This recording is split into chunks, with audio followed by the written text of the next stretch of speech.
l'État parce qu'on avait l'habitude de dire une déclaration du chef de l'État mais li mu def c'est pas une déclaration c'est un interview. non du interview kon sax conférence de waaye- presse kon conférence de presse parce que dafa lire texte liminaire gars yi poser question. donc conférence de presse la doon def donc on pouvait nous dire le président de la République va faire une conférence de presse. day def déclaration am dem. mais quand même wax na ci point yu bari. oui il a parlé donc dafa wax ci question yu ñu ko dafa tontu ci question ci laaj yu ñu ko laaj. waaw laaj nañ ko sur laaj nañ ko déjà ci mbirum Bougane. Bougane Gueye Dany wax na ci xalaatam carrément wax na ci xalaatam. wax na également nu ñu koy waxatee dañu def ba jàpp ko et que yoon dina def liggéeyam bu deful dara comme nañ ko bàyyee woon ba le passé dinañ ko bàyyee noonu. nous sommes entièrement mais ba d'accord léegi nii ñëpp xam nañu ci présomption d'innocence la toll le fait également wax na ci wàllu nomination Samba Ndiaye expliquer coalition bi mu di lu am solo loo xamante ne it le président Diomaye taxaw na ci jëm ci maanaam il faut ñu xam ni coalition moo dem mais transhumant amul ndax nekkul koo xamante ne dafa dabe ci biir mais bokkoon na ci coalition bi battre campagne ba ñu fal leen donc i tamit ñëw na ci li nga xamante ne non man je ne retiens pas foofu li ci gën a garaaw mooy li ñu ko wax ne premier ministre wax na lii ak lii ak lii mu ne loolu kàddoom la. waaw wax léegi. ça c'est important. waaw léegi xaaral ma kii après yow di nga ñëw ci loolu. également wax na ci tamit ci législative yi nga xamante ne mu ngi ci dellusi waat na ci coalition bi dafa mel ni boo dégloo le président Diomaye daa mel ni coalition bi ànd moo ko gën a yitteel ñu ne Pastef rek moom moo dem ndax tamit coalition bi ñoom ñoo demoon ci ndorteel bi ci ni mu xaaw a expliquer tuuti. dellusi na ci législative bi ak coalition bi nga xamante ne moo war a dem ñu booloo ñi nga xamante ne ñoom ñoo fi nekkoon bon peut-être que bañ a ànd dem ci bannière Pastef rek mais ñu àndaloon ne c'est-à-dire man quand j'entends le président de la République parler quand j'entends le président de la République parler par rapport à certaines questions dama koy naw sur beaucoup de points. surtout sur la réconciliation. sur la réconciliation wax na ci. parce que des comptes parce que il est toujours bu dee ku ñu àndal sax ci ñoom buñ la waree topp dañ parce que il est toujours loolu peut-être mën na dans la réconciliation du peuple il est toujours dans ça donc la réconciliation du peuple ba mu ko waxee le 3 avril ba tey mi ngi ci loolu te li mu gëm la. kon yow d'accord nga au moins ci li mu wax ak commencement bi nee nga mën nga ko vocal mais. non dans son discours mais sur les questions qu'on lui a posées parce que le président de la République du def discours à la nation di wax ci yenn points yi. suñ ko laajuloon suñ ko posé wu leen des questions du wax ci l'affaire Bougane. mais waaw c'est vrai. parce que on lui a posé des questions. suñ ko posé wu loon des questions du wax ci Dakar Bougane mais si on se limite sur sa déclaration. léegi nañ njëkkee ci déclaration bi ñu taxaw ci doog a ñëw ci. si on se limite sur sa déclaration mënoon na ko vocal. ñu yëkkati lu tax mu koy vocal. pour dire vrai suñu yemoon ci déclaration bi rek parce que les questions soulevées ne concernent pas la déclaration. donc suñu yemoon ci déclaration bi yëpp dama am benn grand mu envoyé message ne ma mënoon nañu vocal message bi mënoon nañu vocal suñu yemoon ci déclaration bi rek. wax na ko ci biir communiqué conseil des ministres bi du mercredi passé. c'est vrai la répétition est purement pédagogique maintenant damaa jàpp ni prétexte lañu doon ut pour lui permettre de répondre sur certaines questions. D'accord. parce que cette déclaration mën na nekk prétexte pour régler certaines questions par exemple la question de Bougane. La question de Samba Ndiaye. La question de la réduction des comptes. Parce que 3 questions moo am les questions étaient ciblées est-ce que tu comprends donc prétexte boobu baax na maintenant sur la réponse des questions pour dire vrai Halima. Oui. Quand j'entends le président de la République parler damay fàttaliku son discours du 3 avril. mais quand même amul ci lu warloo.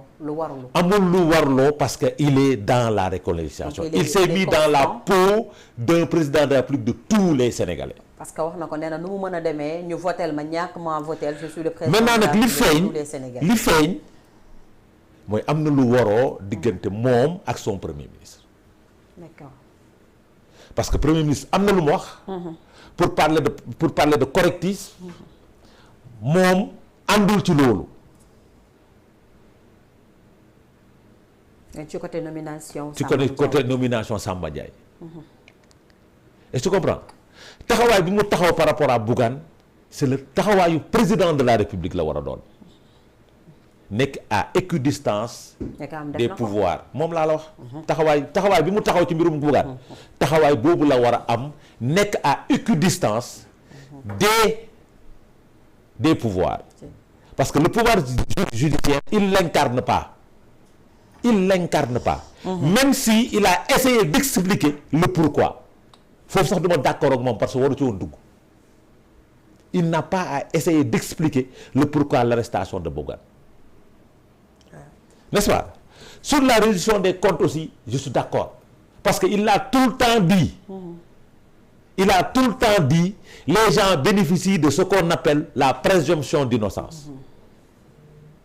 N'est-ce pas? Mais c'est bien de le dire. Mais li ñu constaté mooy avec Lat Diop, il bénéficie de la présomption d'innocence. Mais terewul ñu ngi bloqué ay comptam, récupérer ay biens, confisquer ay biens, confisquer ay këram ak nangam sagam. Où se trouve la présomption d'innocence? da nga jàpp ne règlement de compte la. Pour le cas de Lat Diop.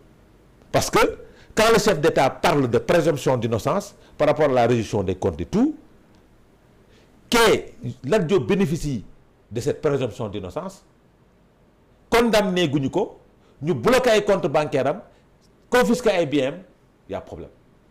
Donc cette présomption d'innocence n'existe plus avec Lat Diop. N'est-ce pas? Donc ñaari kàddu gi baax na mais démarche wuute na. Man fi ma ko nawee te wax naa ko mooy quand il maintient la réconciliation du peuple. Oui, il a insisté sur ça. Il a insisté sur la réconciliation du peuple. Sur la réconciliation du peuple signifie que il est le président de la République de tous les Sénégalais. Maintenant ñi mu àndal parti bi mu bokk te nekk fa un militant mais pour wax ni le grade le plus élevé dans un parti politique c'est le grade de militant. Mais il faut mu wax ak ñoom loo xamante ni du ñu wax di wax kaw mais waxu politique pour wax leen ni je suis le président de tous les Sénégalais nee na te c'est important de le souligner que ñi ànd ak moom te mu nommé leen même su nekkee dañoo defoon leneen démb du tere du amul kenn comme ciy protéger dina tax yoon teg la ginnaaw.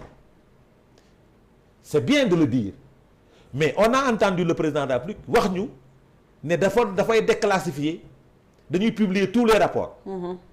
Mais gisuñu les rapports de l'IGE publié guñu ko ba léegi ñu ngi ci teg tontu bi voilà. ah ne woon nañ dañuy déclassifier. Parce que c'est à lui de déclassifier les rapports d'IGE mais jusqu'à présent ces rapports n'ont pas été déclassifiés. Donc c'est des problèmes wax ji baax na. wax ji rafet na mais jëf bi day uute. D'accord. jëf bi day uute su jëf bi uutee nag les gens peuvent se poser des questions. D'accord. Mais saluer cette déclaration de réconciliation avec le peuple. Surtout. C'est important. Parce que le peuple a besoin de se réconcilier. C'est ça, c'est important. Mais ak yenn taxawaay yi ay ñogom ay àndandoom réconciliation bi dina jafe parce que la réconciliation ne doit pas être un vain mot. D'accord. Ay actes yu ñuy poser la pour demander à son premier ministre de siffler la fin de la récréation par rapport au parti. Est-ce qu'il l'a pas fait en direct?